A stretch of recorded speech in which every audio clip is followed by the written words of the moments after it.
Hello. जैसे sir मैंने महाभारत देखी, जैसे आप बता रहे शूद्रों की स्थिति कैसी होती है, जैसे शू- हमने उस पर थोड़ा उदाहरण दूं। शूद्रों की स्थिति जो है बहुत भयानक रही है इस देश में। मैं उदाहरण देना चाहता हूँ कि परम पूज्य बाबा साहेब डॉक्टर अम्बेडकर ने जी महाड़ तालाब का आंदोलन किया। जी अब इस देश के लोगों को यह समझना चाहिए कि महाड़ तालाब का जो आंदोलन था वो क्या था। हाँ महाड़ सर। तालाब का आंदोलन ये था कि जो शूद्र यानी अति शूद्र कहे हम्म, जाने वाले जो लोग थे, जी वे मनुष्य ही थे, इंसान थे। लेकिन उनको जो है उस तालाब से पानी पीने का अधिकार नहीं था, जिससे कि कुत्ते बिल्ली भी पानी पी सकते थे। जी जी ठीक है। तो ये जो मनुष्यता का जो स्तर है, वो हिंदू धर्म ने जो है इस स्तर तक नीचे गिरा दिया था कि मनुष्य को मनुष्य कहने में भी शर्म आती थी। मनुष्य को छू नहीं सकते थे, मनुष्य को देख नहीं सकते थे, मनुष्य की परछाई से गुजर नहीं सकते थे। जी इतना निकृष्टतम जो है उसको स्थिति में पहुंचा देता था। ठीक है। जी अब एक तो ये हुई शुद्ध समाज की स्थिति जो है, उसके अलावा महिलाओं की स्थिति की बात करें तो महिलाओं को किसी भी प्रकार की आज़ादी नहीं थी। जी महिलाओं को अपनी इच्छा अनुसार शादी करने का कोई अधिकार नहीं था। वो अपनी इच्छा शादी कर सकती थी। अगर उन्हें कोई लड़कियों को कोई लड़का पसंद है या फिर कोई लड़का पसंद नहीं है, जी तो उसमें इस मामले में उनकी किसी भी इच्छा का कोई सम्मान नहीं था। जी। उन्हें पढ़ने लिखने का कोई अधिकार नहीं था। जैसे सर आप जैसे आप जो ये बता रहे हो, जैसे मैंने महाभारत देखी। हम्म। जैसे महाभारत में जो मतलब आपने देखा होगा, जैसे अंगराज कर्ण थे। हम्म। और अंगराज कर्ण तो मतलब ये तो आप भी जानते हो सूर्यपुत्र थे। अजी, सूर्यपुत्र होने का मतलब पता है आपको? सर मेरी बात तो सुनिए, जैसे मैं देखा हूँ, मैं बता नहीं दे, जैसे बता रहा नहीं, हूँ वो आपको। कथा कहानी के हिसाब से बोल रहे हो तो हम मान लेंगे कि हाँ, हम्म, कथा कहानी में ऐसा लिखा है, लेकिन आप कहोगे सूर्यपुत्र तो नहीं मानेंगे। नहीं जैसे सर मेरी बात नहीं समझे, जैसे एक लिखी भाई मैं भी बता रहा हूँ। हम्म। तो जैसे वो मतलब गंगा जी में बहा दिया, सूर्यपुत्र में मतलब सूत के घर मिले। हम्म। तो उन्हें आपने देखा होगा धनुष विद्या तक सीखने का अधिकार नहीं था। हम्म। ऐसा है सर? अब आपके सामने है, आपकी कहानी है। जैसे वही मैं बता रहा हूँ, नहीं, लेकिन मैं जो उन आपको जो है कुछ और बता रहा था, लेकिन आपने बीच में डिस्टर्ब कर दिया। तो सर आप बताइए, अब मैं अपना नहीं बोलूँगा। तो महिलाओं को जो है उनकी कोई इच्छा का कोई सम्मान नहीं था। ठीक है। जी महिलाएं विधवा हो जाती थीं। पहले आपको पता होगा कि पहले जो है जो शादी ब्याह होते थे वो बचपन में आते थे। जी हाँ, बचपन में जाते थे। और बचपन में ही अगर उसका कोई पति मर गया है, हम्म। मतलब पति मर गया है, तो उसके बाद विधवा हो गई वो। जी तो विधवा होने के बाद चाहे उसकी उम्र कितनी भी कम है, उसको दूसरी शादी करने का अधिकार नहीं था। पता है ना आपको? हाँ सर, मैंने देखा है, मतलब पुरानी मैं कभी मूवी नहीं हाँ, देखता हूँ। सुन लीजिए। जी शादी करने का दूसरी अधिकार नहीं था। दूसरा, जो विधवाएं हो जाती थीं, उनके समाज में एक विशेष स्थिति पैदा होती थी। उनके सर मुड़ाकर सफेद कपड़ों में उनको एक तरह से इस तरह दबा के रखा जाता था। और अधिकतर आपने देखा होगा, एक प्रथा थी, सती प्रथा, कि बोलिए सर। पति अगर मर गया है तो पति की चिता के साथ में उनको जिंदा जला देता था। हाँ हाँ सती। है ना? जी तो ये सब जो बुरी व्यवस्थाएं थी हिंदू धर्म की जो है, हिंदू धर्म ने शूद्रों को और नारियों को इतना अपमानित कर रखा था, उनका जीवन इतना घिनौना बना दिया था कि वे लोग जो है जन्म लेने के बाद जब जीवन जीने की सोचते थे या जीवन जीने का प्रयत्न करते थे, तो वो ये सोचने मजबूर होते थे कि वो जीवन उनको मिला ही क्यों, वे मर क्यों नहीं गए, जी। पैदा होते ही क्यों नहीं मर गए, जैसा वे सर अब भी जैसा। क्यों नहीं मर जाते। सुनिए। जी जी और आज की स्थिति देखें तो आज की स्थिति में महिलाएं किसी से दबती नहीं है। जी ठीक है। महिलाओं को किसी भी अधिकार से कोई वंचित नहीं कर सकता। किसी को भी शूद्र होने के आधार पर, किसी भी जाति का होने के आधार पर कोई भी किसी भी अधिकार से वंचित नहीं कर सकता। और उन सभी अधिकारों को सुरक्षा प्रदान करता है भारत का संविधान। जी और जिस संविधान को रचा परम पूज्य बाबा साहेब डॉक्टर भीमराव अम्बेडकर ने। ठीक है। जी अब इतनी सी बात नहीं खत्म हो जाती यहाँ से जो है कि संविधान रचा गया, उसमें अधिकार लिखे गए, जी लेकिन उसके अंदर जो अधिकार रखे गए, जो इन वर्गों के लिए जो अधिकारों का जो वहाँ पे सुनिश्चितीकरण किया गया, उसके लिए बाबा साहब डॉक्टर भीमराव अम्बेडकर को कितना संघर्ष करना पड़ा हाँ और हाँ सर। किन लोगों से संघर्ष करना पड़ा, वे कौन लोग थे जो इन अधिकारों का विरोध कर रहे थे, ये बात बहुत इम्पोर्टेंट हो जाती है।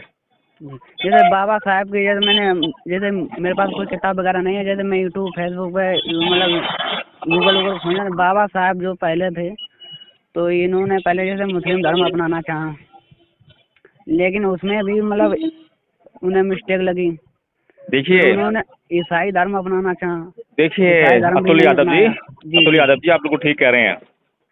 एक समझदार व्यक्ति जो है कभी भी कोई काम करने से पहले उसको बहुत अच्छी तरह से जांच करता है कि उसके काम के परिणाम क्या होंगे। जी और जो व्यक्ति किसी भी काम के परिणामों की जांच किए बगैर उस काम को करने लग जाता है तो जी उसके परिणाम जो हैं कुछ भी परिणाम दे सकते हैं, अच्छा भी दे सकते हैं और बुरा भी दे सकते हैं। ठीक है।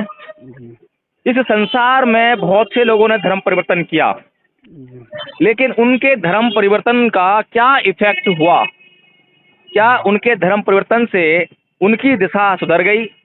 क्या उनके समाज की जो दशा थी वो सुधर गई? जी बाबा साहब डॉक्टर भीमराव अंबेडकर ने जिस तरह से एक आदमी पीएचडी करता है, पीएचडी में कोई उसका विषय लेता है, जी उसके लिए वो एक साइंटिफिक तरीके से एक रिसर्च करता है, एक रिसर्च मेथड को अपनाता है। उस रिसर्च मेथड को अपनाकर जो है वो एक निष्कर्ष तक पहुंचता है और जो उसके निष्कर्ष होते हैं वो दुनिया के लिए जो है उपलब्ध होते हैं, दुनिया के लिए लाभदायक होते हैं। उसी तरह से बाबा साहब डॉक्टर भीमराव अंबेडकर ने धर्म परिवर्तन करने से पहले एक बहुत लंबी चौड़ी रिसर्च की, बहुत सारी किताबों का अध्ययन किया और उसके बाद एक निष्कर्ष पर पहुंचे। ठीक है ना। उन्होंने हाँ पहले जी। ईसाई बनने की सोची, मुसलमान बनने की सोची, ये लेकिन उसमें सोची भी सर, नहीं।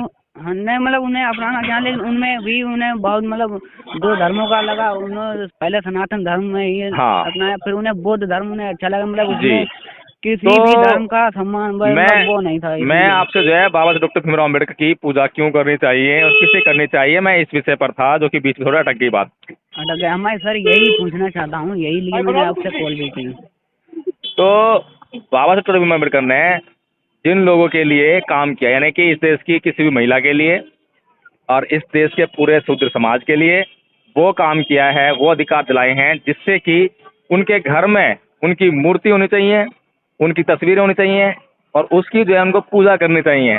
और पूजा करने का अर्थ जो है खाली फूल मालाओं और धूपबत्ती से नहीं होता है, बल्कि उनके लिए जो दिशा निर्देश बाबा साहब डॉक्टर अम्बेडकर ने दिया है, जो उनको बातें बताई हैं कि कैसे उनका कल्याण होता है, उन बातों पर चलकर उनका कल्याण होता है, उसी में उनकी पूजा है। जी ठीक है जैसे ना। यहाँ, हाँ जी सर। चलो फिर नेक्स्ट टाइम बात करें, आज के जो टॉपिक खत्म हो गया। जैसे नहीं सर, एक मिनट, जैसे हाँ यहाँ तक तो मेरे बात समझ में आ गई, अच्छी बात। लेकिन जैसे आप लोगों के मैंने कई ऐसा सुना जैसे आदमियों को शुद्ध बताते हो, मतलब इससे आप क्या कहना चाहते हैं सर? क्या चीज? जैसे यादव जाट गुजर, ये तो आप भी जानते सर, एक वर्ड शब्द में आते हैं। देखिए ये जो यादव हैं, जी शूद्र हैं, तो यादव हैं, क्या नाम के जाट हैं, गुर्जर हैं, ओबीसी ये में आते ये हैं। ये सब जो है ना किस में आते हुए एक अलग मैटर है। जी लेकिन ये लोग जो हैं भोले भाले लोग हैं, पहली बात तो। जी दूसरा, जो मुख्य समाज की धारा से कटे हुए लोग हैं, जी। जो कि सभ्यता से लगभग सर दूर रहे एक हैं। मिनट, जैसे जैसे राजकुमार सर का आपने नाम सुना होगा, हम्म। राजकुमार यादव। वो आप हमेशा को बाप क्यों बताते हैं और भगवान श्री कृष्ण को शूद्र या बलात्कारी क्यों बताते हैं? ऐसा सर क्यों है? देखो, जो बात राजकुमार यादव जी ने बताई है, उस बात की चर्चा अगर आप राजकुमार यादव से करेंगे तो वो अच्छे से समझा पाएंगे आपको। राजकुमार सर से तो मेरी बात हो नहीं सकती, क्योंकि मेरे पास उनका कोई मतलब कोई कंटेंट है नहीं। प्रयत्न कीजिए, कॉन्टैक्ट नंबर मिल जाएगा। सर उनसे मतलब प्रयत्न आपका तो खैर इसमें नंबर पड़ा था, इसलिए मैंने कॉल कर ली। कोई बात नहीं, मिल जाएगा मिल जाएगा। सर अगर आप मतलब अगर नंबर दे दो तो सर आपके ज़्यादा चलो मैं मेहरबानी होगी। प्रयास करूंगा, मुझसे नेक्स्ट टाइम बात करो तो मैं खुद से मैं आपको लेके दे दूँगा। ठीक है ना। तो सर मैं कल कल आपको कॉल करूँ? कल कॉल कर लें, ठीक है। मैं सर इसलिए नहीं कंफ्यूज, मैं कंफ्यूज इसलिए हो रहा हूँ, हाँ जैसे कृष्ण को बलात्कारी बता रहे हो, महिषासुर को बाप क्यों बता रहे हो?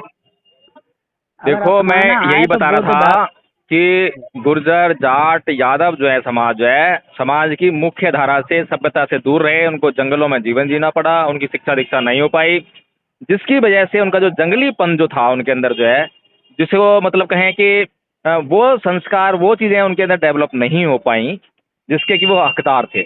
बाबा सर डॉक्टर अम्बेडकर हकदार ने जैसे इसके ऊपर जो है बहुत अच्छा लिखा हुआ है, बहुत अच्छी रिसर्च है।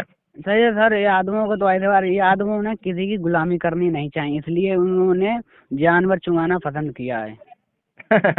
ये मेरे बात को समझ में आती है। देखिए, हम लोग है ना बिना बात की बातों में जो है गौरव अनुभव करें वो ठीक नहीं है। जी हम भारत के लोग हैं और हमारे लिए जो गौरव करने वाली बातें हैं उनका भी राष्ट्रीयकरण होना चाहिए। इसीलिए तो हर मैंने बोल किया हर गौरव एक वाली। हर एक राष्ट्रीय बात जो सबके लिए समान रूप से लागू हो उस पर हमें गौरव अनुभव करना चाहिए। अगर इसीलिए मैं मैंने बाबा किया। साहेब, हाँ, अगर मैं बाबा साहेब बात कर रहा हूँ तो बाबा साहेब को भी उनका भी राष्ट्रीयकरण होना चाहिए, उनको नहीं भी सर, राष्ट्रीय पहचान मिलनी चाहिए। उन्हें मैं बिल्कुल देता हूँ राष्ट्रपति, मतलब मानता हूँ, लेकिन सर मैं इस बात पे नहीं मानूंगा कि मैं यार भगवान श्री कृष्ण को भूल जाऊँ, राम को भूल जाऊँ, ऐसा है बुद्ध धर्म अपना लूँ। अगर देखो बुद्ध जी, धर्म। मैं तो आपको कह नहीं सकता कि आप भूलो मत भूलो। मैं तो ये बताता हूँ कि कृष्ण जी में, राम जी में और बुद्ध में क्या डिफरेंस है। मैं तो डिफरेंस बताता हूँ। उस डिफरेंस को सुनने के बाद जी अगर आपकी अकल इस बात चलती हो और सही और गलत का फैसला आप कर सकने की क्षमता रखते हो जी। तो निर्णय आपके हाथ है। नहीं तो धर्म तो एक ही है, वो है सनातन धर्म। और चाहे भगवान बुद्ध को अपनाओ तब भी सनातन धर्म ही आपको अतुल यादव मिलेगा। जी, कितना पढ़े लिखे हो आप? सर मैं आपके सामने बिल्कुल पढ़ा लिखा नहीं हूँ, इसीलिए मैंने आपको अगर कॉल मेरे किया। सामने बिल्कुल पढ़ा लिखा नहीं हो ऐसा मानते हो तो थोड़ा सा मतलब सुनकर जो है चीज़ों को समझने का भी प्रयास करना चाहिए। नहीं सर मैं समझा, इसीलिए तो मैंने, जैसे हाँ, आपने बाबा बाबा साहब ने। सनातन सनातन जो शब्द है हम्म, उसका मतलब जो समझना चाहिए और फिर उसके आधार पे हमें उन बातों की जांच करनी चाहिए जिसको हम सनातन कहने का प्रयास कर रहे हैं। सनातन का मतलब है, बाबा साहब का कहना था कि सभी धर्म या जाति को, चलो सभी को ठीक है, एकता लेकर चलिए। आप कल मुझे फ़ोन करना दोबारा से, मैं फिर कल बात करता हूँ, ठीक है ना? जी जी। ठीक, ओके, जय भीम। जी।